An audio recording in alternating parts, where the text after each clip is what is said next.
हरे कृष्ण। सनातन शास्त्र के अनुसार तुलसी देवी के महात्म्य का वर्णन बताते हुए कहा गया है कि कलयुग में तुलसी देवी के पूजन, कीर्तन, ध्यान, रोपण और धारण करने से समस्त पाप भस्म हो जाते हैं और मोक्ष की प्राप्ति होती है।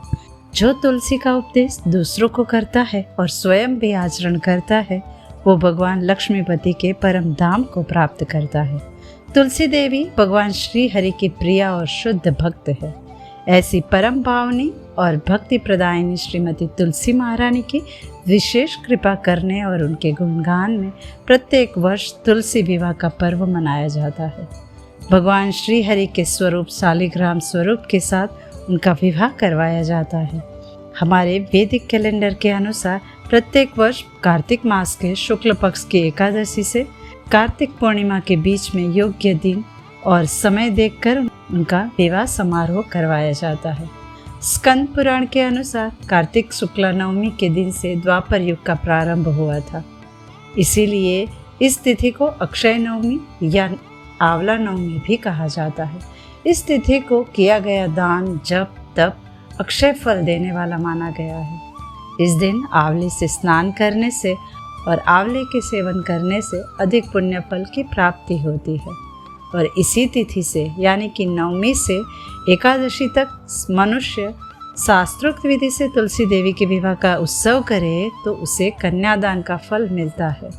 पूर्व समय में कनक की पुत्री किशोरी ने एकादशी तिथि के संध्या के समय तुलसी देवी की वैवाहिक विधि संपन्न की थी।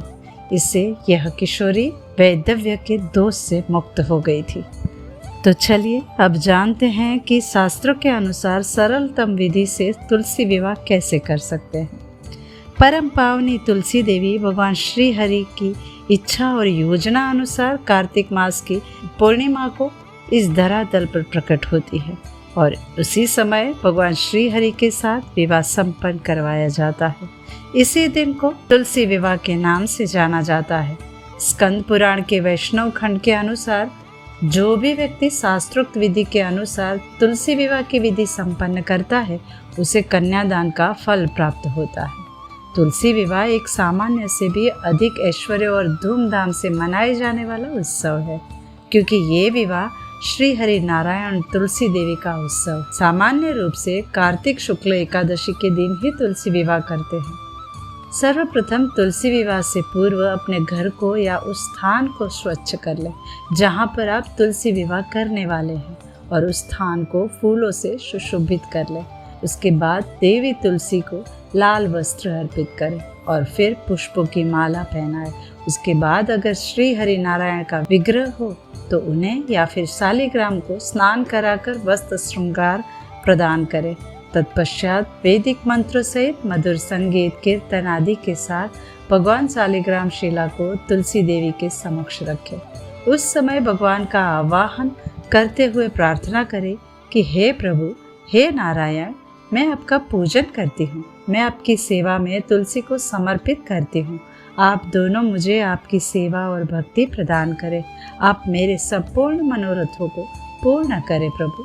इस प्रकार आह्वान के पश्चात 3 बार अर्घ्यपाद और विष्टर का उच्चारण करके इन्हें बारी बारी से भगवान को समर्पित करें। फिर आचमनीय पद का उच्चारण करके भगवान को आचमन कराएं। उसके बाद कांस्य के पात्र में दही, घी और मधु रख के भगवान को अर्पण करते हुए प्रार्थना करते हुए कहे कि हे वासुदेव, इस मधु पर्व को ग्रहण कीजिए। गोधूली के समय में तुलसी और भगवान श्री हरि विष्णु का अलग अलग पूजन करें, और जब अभी सूर्य दिखाई दे रहा हो ऐसे समय में कन्यादान का संकल्प लें। अपने गोत्र और कुल का उच्चारण करके भगवान से प्रार्थना करें कि हे त्रिभुवन प्रतिपालक परमेश्वर, इस तुलसी को आप विवाह की विधि से ग्रहण करें। यह आपकी प्रिय है। मैंने जल से, घड़ों से सींच कर और अन्य प्रकार की सेवाएं करके अपनी पुत्री की भांति इसे पाला पोसा और बढ़ाया है। आपकी प्रिया तुलसी को मैं आपको ही दे रही हूँ। हे प्रभु, आप इसे ग्रहण करें। इस प्रकार तुलसी जी का दान करके फिर तुलसी और विष्णु स्वरूप शालिग्राम की पूजा करें और विवाह का उत्सव मनाएं। और यदि संभव हो तो अग्नि की स्थापना करके द्वादशाक्षर मंत्र ओम नमो भगवते वासुदेवाय से खीर, घी, मधु और तिल मिश्रित हवनीय द्रव्य की 108 आहुतियाँ दें और फिर क्षमा प्रार्थना करके इस विधि को संपन्न करें। इस प्रकार भगवान से प्रार्थना करके आप अपने घर पर ही सरलतम विधि से तुलसी शालिग्राम विवाह करवा सकते हैं। तो चलिए इस मंगलमय अवसर पर हम परम भगवान श्री हरि विष्णु नारायण से प्रार्थना करते हैं कि वे हमें अपनी विशेष कृपा प्रदान करें और उनकी शुद्ध भक्तिमय सेवा में सदा के लिए संलग्न करें। और ऐसे ही शास्त्रोक्त जानकारी के लिए हमसे जुड़े रहिए। जय श्री लक्ष्मी नारायण।